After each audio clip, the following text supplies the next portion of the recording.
लोकसभा क्षेत्र बाराबंकी में राजनीतिक दलों में गहमागहमी बढ़ चुकी है।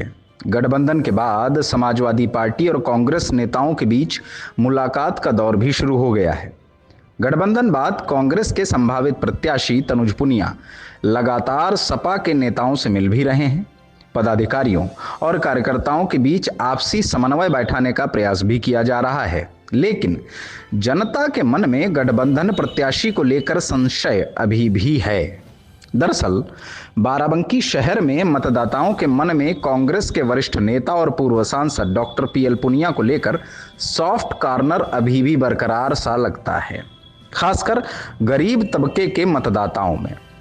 हालिया ही ऐसे ही एक गरीब रेहड़ी पटरी दुकानदार रूपी मतदाता से मन की बात जानने की कोशिश की तो कुछ महत्वपूर्ण फैक्ट्स निकलकर सामने आए। जब बाराबंकी लोकसभा क्षेत्र के चुनाव की बात चली तो पहले तो भाजपा की सीट पर मजबूत पकड़ निकलकर सामने आई, लेकिन जैसे जैसे बात आगे बढ़ने लगी तो कांग्रेस नेता पीएल पुनिया के लिए एक मजबूत सॉफ्ट कॉर्नर भी झलक उठा। मतदाता ने बताया कि अगर डॉक्टर पीएल पुनिया अपने बेटे की जगह खुद खड़े हो जाते तो कम से कम मेरा एक वोट तो उनको ही जाता। भाजपा से अचानक टर्न बैक हुए विचारों की गहनता को जानने का प्रयास किया तो उसने बताया कि पूर्व में उसके जैसे कई रेहड़ी पटरी दुकानदारों और गरीबों की डॉक्टर पीएल पुनिया ने मदद की थी। वह मदद आज भी उन्हें हूबहू याद है।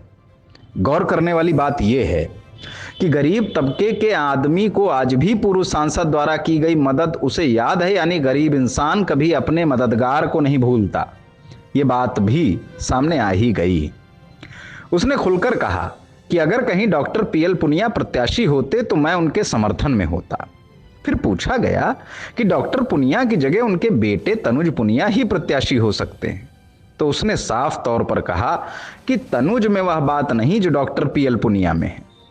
ऐसे ही एक और मतदाता मिले, उनसे भी गठबंधन प्रत्याशी पर चर्चा हुई, लेकिन इस चर्चा के बाद एक और गंभीर बात निकलकर सामने आई। उन्होंने तो स्पष्ट रूप से कहा कि अगर कहीं डॉक्टर पीएल पुनिया आम जन के बीच आकर यह कह दें कि प्रत्याशी भले ही मेरा बेटा है, आप सब जानते भी हैं, लेकिन आप सब एक बार यह सोचकर वोट दे दीजिए कि आप डॉक्टर पीएल पुनिया को वोट दे रहे हैं, मैं वैसे ही आपके लिए हमेशा हर परिस्थिति में खड़ा मिलूंगा जैसे पहले रहा हूं, तो यकीन मानिए सारा खेल अभी पलट जाएगा। यानी इशारों इशारों में बात का सार यह निकला कि यदि डॉक्टर पीएल पुनिया बाराबंकी लोकसभा क्षेत्र के मतदाताओं के प्रति थोड़ा इमोशनल हो जाए या पार्टी उन्हें टिकट देते तो प्रमुख विपक्षी दल भाजपा को चुनाव में नाकों चने चबाने पड़ सकते हैं। अब अगर ऐसा हुआ तो यह तय है कि बाराबंकी में चुनाव और राजनीति दोनों कांटे की टक्कर की हो जाएंगी। आज के वीडियो एपिसोड पर आपकी क्या राय है, हमें कमेंट बॉक्स में अवश्य बताएं।